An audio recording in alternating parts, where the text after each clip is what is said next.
Hey everybody, Brad Linder coming at you again with Brainiac from DC Comics.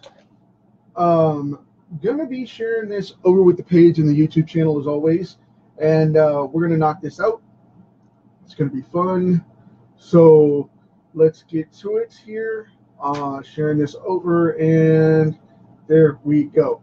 Okay, now, hey Ted, Diego, how's it going?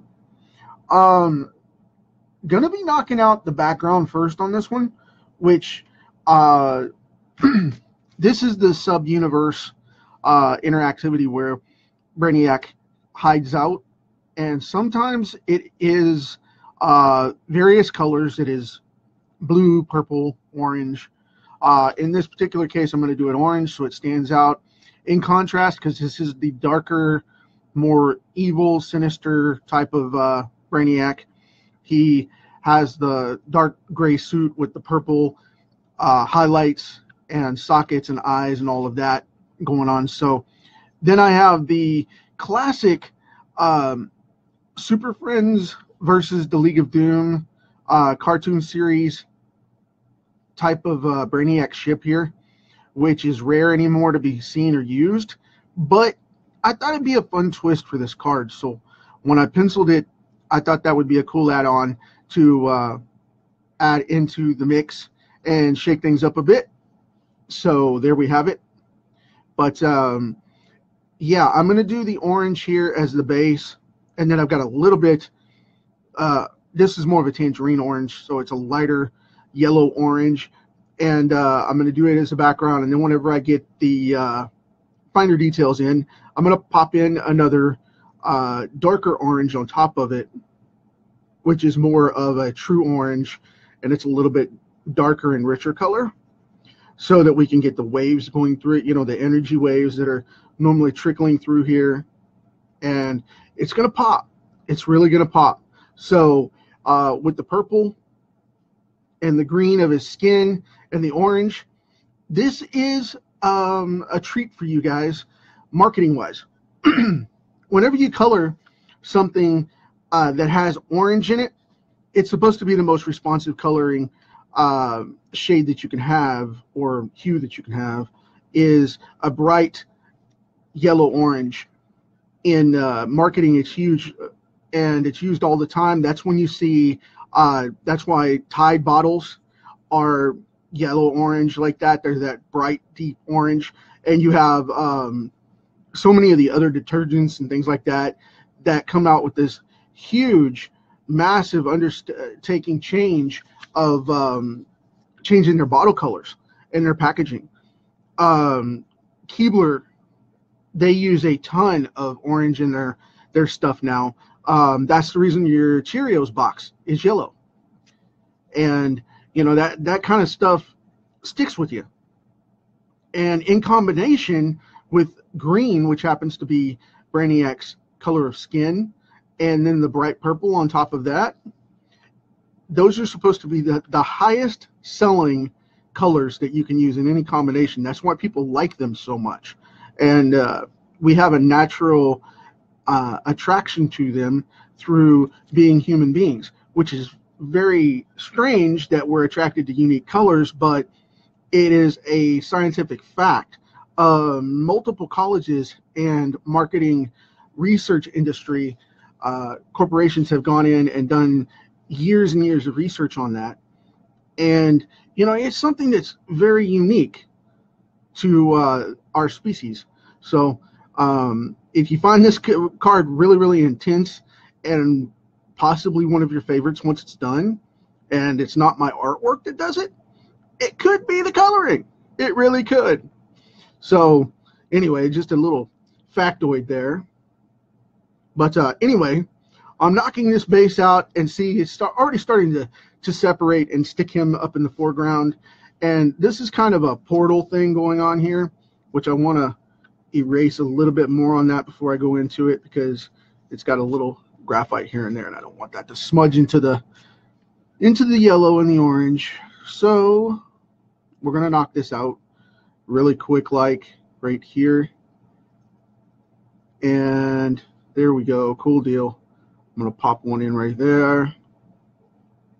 And then this one over here is a break. Now, I did this card because of the fact people have been asking me to do more DC coloring and more DC artwork at the time that I did it, that I drew it. Hey, Steve, Miles, thanks for coming on. I appreciate it so very much. But yeah, I was going to do more of the DC characters because of the fact that everybody was all about me doing variations, and I got into a little bit of a stalemate with the Marvel work that I was doing for a while. So I decided to mix it up and do some. And the first 12 cards that I did were strictly Marvel. And then I did a few more that were the ladies, and they were mixed up. A few DC and Marvel ladies in the mix. So I'm going to kind of do this right here and fill in this section and get his brow here. But there was a whole set to follow that up.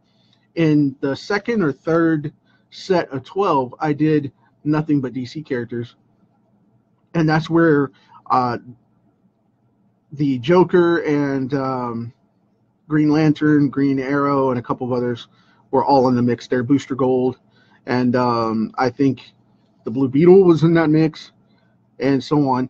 But I just wanted to kind of shake things up and bring this card out to get colored as a little bit of a break, you know what I mean? Just a little bit of a break for us so that we could see everything going on and get him connected that way.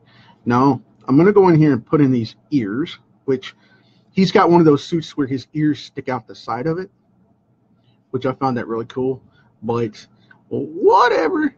You know, sometimes it's cool, it's not, you know, pick your own. For me, I like it. I think it's a neat look. When they go cover the ears too much, it tends to block it down sometimes or mute the character. And not just because of the fact that it makes it impractical, it just takes the human edge off of them and blocks the side of their head, which gives them a strange look sometimes. But, you know, I have characters that do that too, so I'm not going to be hypocritical about it. It's just something I've noticed here recently in comic book design. So, but I guess it keeps you, you know, if you're thinking tactical, I guess it would be keeping your ears safe from being, you know, being pulled off your nugget. So that's a technical term, by the way. Just throwing it out there.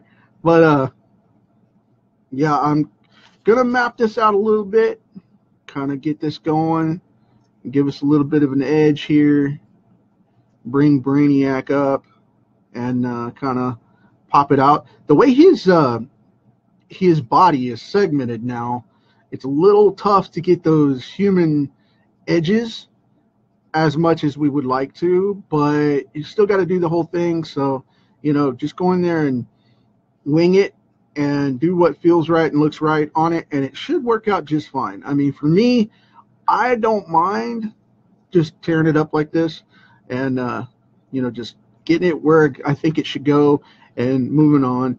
I don't think it's a big deal. As long as it looks good and isn't too strange or too out there. I mean, it is science fiction and it is comics, so you have to kind of take it with a grain of salt and say, you know, you can't really go in and say, hey, you know, that guy looks wrong. Have you seen him before? You know, are you really going to argue that point? I mean, is it that critical for you? Hey, Eric. Now, what I'm going to do is I'm going to go in with this very cool light pink first. And I'm going to do this because of the fact that I want his eyes to look really bright and really clean first. And I want the rest of these to look really clean as well at the core. And then I'll come in with the purples. I've got a darker pink that I'll mix in. And I've also got a purple that I'll mix in. But I want these ports and these lines running through them, these energy lines that are running through them to really light up, and I want them to shine. And the only way to do that is to make them highlight first, because I'm using the pencils. If I was using the markers, it would be a little bit different, but because I'm using the pencils, I want them to shine and be nice and bright and rich and coincide with what's going on here. I'm just going to get a little more of this graphite off so we have the bright pinks and not smudges, because I don't want to feed into that. And then we'll come in here like this underneath with this nice little Tron style highlight that he's got going on. And it's okay. I mean, it's a matchup with what's going on for the character, but I'm trying not to do overkill with it, because this stuff tends to get overdone these days, and I really don't want it to look, you know, like a Disney Tron knockoff. I want it to look the way he does in the comic, and that does resonate here. So we have that going on. Now I'm not going to color these adapters right away, because I don't want to get that in the way and have them look pink and then get too layered with the light stuff and not absorb the darker colors, because I've got 2 or 3 layers coming on here, so I want this to look right. Let's see, we've got another one. We've got another one right here that goes through the collarbone, the clavicle. It's a small one that runs right through like that. And then I'm going to go down here on the bottom of the pecs. They've got one going across. This costume I've only drawn twice in the existence of this incarnation, and I still don't like it. I'm going to be honest with you guys. I still don't like it. I just don't. I like the classic Brainiac, the bald green guy that has, you know, the cape and the suit, the purple suit that goes against Superman, you know, and that's pretty much where I am. But it is what it is. So with that said, I'm going to go in here and put in this dark gray, well, this light gray first. I'm going to go in with this even light gray. And the reason I want to do that is because I want to get that in before I put in the highlights, because I want that to pop. Now, a lot of people are going to be like, why don't you just highlight it around the body and leave it white? And I remember I like to do this because of the fact that I want him to look like he's engulfed in the excuse me, in the project. So my allergies are killing me today, man. It got nice and beautiful outside, got to 77 degrees, and unfortunately I am being eaten alive by the pollen and all that right in my vocal cords. I am hoping that I don't get ill and fall to the wayside. That would be a bummer, especially this close to the end of my 1-year marker for doing these cards every day for my dailies. That would be a bummer for me, because I like hanging out with you guys, and I want to make sure that we do this. Excuse me. And I want to make sure it all works out the way it's supposed to, because it would be a bummer. But and now that I look at it, as a side note, now that I look at it, this is really cool. And I didn't like this suit. And this card is really, really resonating. A beautiful tone now. Maybe I'm wrong about it. Maybe. Maybe. We'll see. We'll see. We'll see. And I'm going to finish out this chest. Then I'm going to go back and do this segment down here with the pink, because I didn't go down that far. I want to make sure that we get that. All right, cool. Love the balance of that. A little smudge right there in the corner that I missed. Okay. Now, as I'm adding this gray on here, uh, this is one of those things that's ironically symbolic. This character is all about taking over technology and coming from the future, taking over technology and trying to save the human race from itself. And that's what he was designed for. And I've noticed as of late, Facebook, because you guys know I'm in internet marketing as well, you know, social media marketing and consulting and things like that. And as an artist and a businessman, I've noticed that Facebook is doing horrible, horrible things to their followers and their clients now because of the release of, you know, the accusation has been done for, oh Lord, since it started. You know, analysts have been saying that Facebook is an information company, and it'll come out eventually that they are trading your information from you being a free user into marketing analytics, and it's true.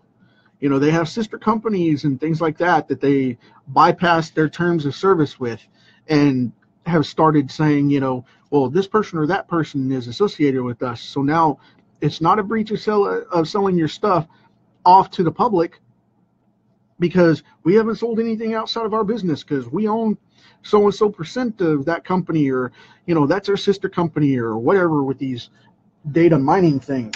And now it's all come out that, you know, people are getting stuff in the mail, and all their physical information through Facebook has been given out, where they've signed on with apps and things, and that information is traded freely in public. And it came through signing in for something like where you go to an app and you say, okay, well, I'm going to sign in through Facebook and just log in that way. Or I'm going to go to, you know, buy this service through Facebook and log in that way. Or I'm going to go and pull in on this great quiz of, you know, would you save me from zombies, or whatever the cheeky fun thing is currently. And it turns out that they're giving that information away. They're releasing that information, and they're losing approximately 10 to 12,000 up to even 15,000 people a day. And it's going over to Vero and all these other services because, you know, those guys have decided to break their terms of service and give it up. I don't use Facebook that way, so I'm not really worried about it personally myself, but I know a lot of people that are freaking out about it. And they probably should be, you know, giving out so much information and talking about, you know, political views and things like that. All that information's been sold off through Facebook. And it's a big deal now. It's a real big deal now. And Facebook may have some backlash for it. So, you know, if you see surveys, or you see, you know, what's your political opinion, or, you know, people poll you, that kind of thing, don't do that, because if they poll you through Facebook, the first thing they're going to do is they're going to give that up, and it's going to bite you in the butt. Okay. I recently discovered that, and of course I don't do, like I said, I don't do a lot of stuff through Facebook as far as that goes anyway, polling and things like that, because it's just not my thing. But there's a lot of this stuff that's actually showing up now to be pretty freaking scary that Facebook is involved in, and they're like, oh, well, no problem, we're just doing it in-house. It's in-house data mining. It's not really harming anybody. Oh, trust me, it is. From a marketing standpoint, that's scary stuff. And, you know, I don't log in through Facebook hardly anywhere anyway, but there are a couple of places that I have, and it makes me think twice about it because of the fact that now there's, you know, all this grievance and stuff going on, and Facebook's right there in the forefront of giving up my information the way their policy says it doesn't. And they don't moderate anything. So, you know, except to tell you, hey, thanks for sending us an email. We're still going to let this guy spam you and call you a racist or whatever, you know, muck they want to talk. But yet we're not going to do anything about that because we don't want to lose that user and that advertisement claim. And we don't want to lose that $50 we get every month on that. Or I don't know what the rating is, but I'm just throwing it out there at random, saying, you know, they don't want to lose that data node that person makes, which means node is a file, by the way. It's a technology term for a file. And anyway, that's where all your friends are going off Facebook now. They're going off to other places and to other platforms to be safe, and with good reason. So, we have to think about that kind of stuff as we're doing all this great marketing and all these, contact polls and sharing our thoughts and whatever. You got to be careful now because Facebook will give up that information. They can't be trusted. And for me, it's okay because I don't do anything like that on here, and I give my political views privately. I keep that to myself, but I give my business opinions wholeheartedly to give you guys the safe pool, because as artists or marketers or whatever you may be associated with, be very cautious and careful how your Facebook is ranking you. I mean, like I said, I'm not afraid of it because I don't use that as my core path of business, but just be very cautious. Be very cautious. So I got some more people on. Eric, glad you made it, buddy. Leo, Mr. Tim Board hiding out over there. Looks like Kai made it too. But I am letting you guys know, be careful about that because Facebook is coming out with different things, and we need to be cautious of that and be aware of it and start paying attention because they're going to start taking care of things. And by taking care of things, I mean that they're going to start selling off your info. That's a sad way to look at a social media platform, but eBay got into trouble for the same thing. They got into trouble. They got into massive, massive trouble for the same thing. I colored that in right there. That's a double cable set, and I colored it in. But yeah, they just got into a huge exposure campaign of having all their stuff coming out and saying that they're a multimedia marketing company, and you agree with it in terms of service. They're not breaching anything according to them, and all this other stuff. And it's just crazy. Just watch out for yourselves, guys, because it's one of those things where Facebook is not your friend in this regard. And I'm saying this while I'm on their platform, believe it or not, because of the fact that I want you to know. I mean, it's public information, but we can't have Facebook giving away our information like that for earning extra income and whatnot, and putting us at risk, especially when they don't allow for it and get permission for it to be used. So be very careful and cautious about that. And anyway, that's my 2 cents on it. Be careful, and don't just give out your information. Don't answer quizzes. Don't play games anymore logged in through Facebook. They've already got your info if you've been doing it for a while, so it's not really going to matter. But make sure that you log out and log back in, and then deny that access point if they ask you for privileges, because that's part of what they're doing. And they're selling you off for marketing feedback through trade companies and mail order companies that want a list of clients to send information to.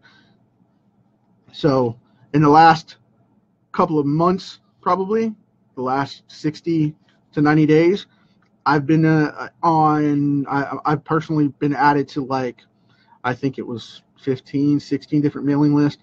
I get 4, 5, 6 pieces of mail every single day from companies that have added me to the mailing list, and I call up the corporation and say, hey, I'm not on your mailing list. Why are you sending me stuff?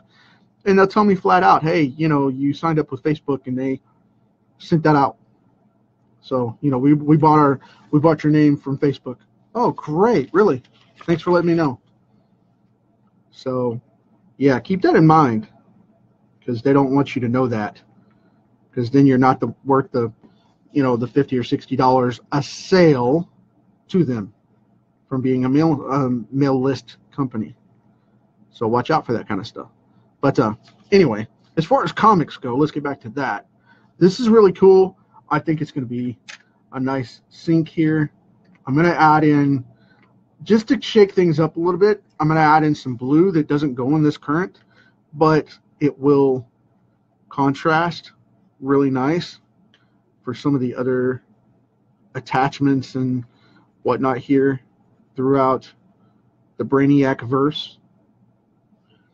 And I like to do this kind of thing to give them a nice, interesting look and give them that nice original kind of 80s look, which Brainiac has. Because still, in the 80s and 90s, Brainiac was one of the most colorful characters in DC. And I really, really like this guy because they do psychedelic things with him. And by psychedelic, I mean they do, things that will shock your senses and really mess with your head as far as the look. And you'll be like, well, what is that? What is that? What is that? That kind of thing. And I like doing some of that stuff to make your eye jerk around as a viewer. And as an artist, I do that for designs, all the time. Just kind of break it up. And I do different colored hues of blue and things like that. And, that was one of the main things that Rich Buckler taught me back when he was working with me. Not working with me, but mentoring me through social media contact and whatnot. And I used to talk to him all the time, and he used to send stuff to me and review my work. I would ask him for tips and things, and he would come back and say, mix up your colors, mix up your hues of blue and your, hues of yellow and your hues of oranges. And what I got from that was this really cool mixed aesthetic for coloring stuff. And what came out of it was like this. You'll see different shades of blue, different shades of green, different shades of, red, orange, yellow, whatever it may be. And the reason is because your eye will differentiate between that blue and that blue. And it'll go, wow, that blue and that blue contrast with this green over here, and they contrast with that purple. And it'll make your eye cause rapid eye movement. And that's a thing that makes you feel excited with something standing still. When you look at an image and you go, wow, and it blows your mind, the reason it blows your mind that way is because of the fact that what you're looking at is tampering with your senses. And so much of that contrast is really, really needed in comics because you're showing pictures in static that are supposed to be in motion. And that's what Todd McFarlane had such a good deal with, was because of the fact that he would come in and show you things that were static, and everything in the picture had something moving. I mean, you would see like this one, this is supposed to be static, right? Well, you see the waves and the ripples from the portal open up here. That's motion. That's motion. These cables, the way they're moving around, that's motion. Even though he's static, you still got motion, motion, motion. The tendrils are moving, that's motion. That kind of stuff popping into the grade here. Now, whenever you see something like Todd McFarlane's Spider-Man, for example, he used to do this great thing with, he would have Spider-Man's suit all ripped up. Even though he was static, the suit would be waving in the wind or curled in the wind. He would draw the lizard, and you would see the tail all swaying and moving around. Or you would see rain constantly, water constantly involved. Or you would see smoke constantly involved. He would be laying in rubble, and you would see smoke and fire coming out of the rubble. The reason was it gave it motion, and it gave it a physical response that you could see. So think about that. Think about that one. Now, before I go color in the rest of this background here on this portal that's open, I'm going to go in here and kind of put in these ripples and just kind of variously put those in like that. So it looks like fluid motion, kind of a cloudy web thing going on. And I'm going to do this pretty much all over the place back here, because that's going to make it look like it's fluid energy, like it's supposed to be in the digital world that Brainiac resides in when he crosses over into that future dimension that is completely digital, where he hides. In most cases, he claims to live there, but the character in storylines is hiding there. I mean, he's keeping from being captured. So that's why whenever he shows up, he always shows up in a robot form, but it's supposed to be his core body, the original Brainiac, that's supposed to be in this interdimensional realm kind of situation. And I always find it relevant because is the technology version of what Doctor Strange goes through in the spirit dimensions when he goes into the astral plane and all that good stuff and starts messing around. So, it's that same kind of feeling, but in a digital realm. And I'm hoping that we get to see when they do the Justice League sequels and they do some of the League of Doom stuff, which they implied, spoiler alert, they implied at the end of the trailer after the credits, they showed a hint at that, which I won't say what it was or who was in it or whatever, but they were just hinting about it, and I'll leave it at that. So I found that fascinating, and I'm hoping Brainiac shows up in that mix. I would really like to see him do that, but I can't really see that happening, at least right off the bat. So we'll have to see. We will have to wait and see. Now I'm putting these as sub conduits in the background so that we can get that connection look like he's wired up, and it looks relative to him. So I'm kind of putting a little bit of a scribble type of thing through the energy waves here in his conduits. So there we go. Cool deal. Now we have to put this in his eyes so he lights up. We have that going on. Now I like the idea of him having the digital look in his eyes as well, but got to darken it up a little bit to make it look a little more 3D, a little more vibrant. And then I'm going to put the bright pink right here in the center, in the highlights, so they do look pink. And we've got that going on now. So I'm going to grab this really cool bright red as the only red that we're going to see in the shot here. I'm going to put this as the portal mass, so we get to see all of that come around, like this right in here. I want to catch all of that.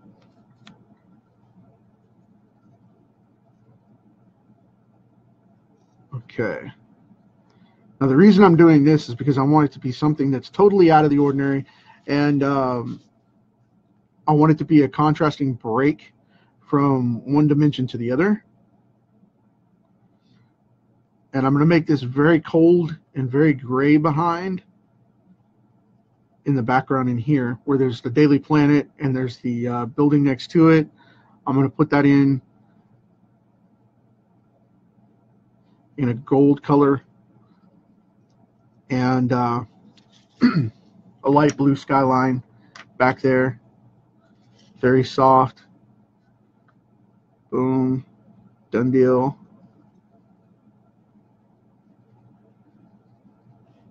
And I'm going to have that trickle over just a little bit, so it looks like it's starting to open again and tear right there. And then right over here we have just a little bit of the blue coming through. And grabbing the bronze color, that copper gold kind of thing right there, so it looks offset and it looks metallic like the building does as we know it. And then I'm going to go with this dark gray right back in the back. Dropped it off my table, figures. Right there. So we have that going on. And now underneath here, I think I'm going to go with more of a dark gray on this situation, because I want this to kind of break up a little bit and blend in to where we see more of the portal. And now we got to go back with that red right there. And then there's a tendril right there. I don't want to hit that too much. Go back in with this nice teal And there we go. Cool deal. Got that done. Now I'm coming in with this black. I'm going to break away from that just a little bit, where it would go right up to that line normally down there, right across here. I'm going to break that up just a little. And the reason I'm doing that is because with the veins here supposed to be lighting up, I want it to kind of look like there's a gap, like the light's pushing it back. So that's the reason why for that. Just kind of going to tone this in just a little.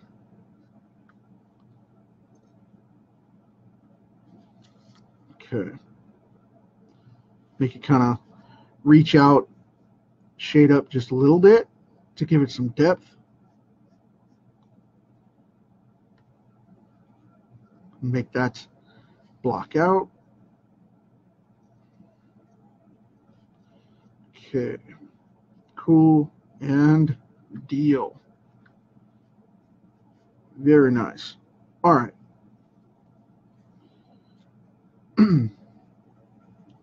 Hey, Kevin. Mr. Kevin P. West. Finally made it. That's cool, buddy. I appreciate it, sir. Thank you very much. Let's see here. We're going to go down here and, like I said, block out some more of this. And this will finish this bad boy up very nicely. And I'm keeping this black very. I know a lot of people are going to be like, well, why don't you fill the black in? Well, I don't want to fill the black in. I want it to look like dark gray. I don't want it to look too heavy. And the breaks in the light from the black will make it look more like a coarse gray shading rather than blacking it out and making the suit look black, because I don't want the suit to look black, or I would have blacked it out. And again, in comics, we have to simulate light, and this is the easiest way to do that, is to use lighter colors and then shade them down from there to give the light effect we want. So that's how we do it.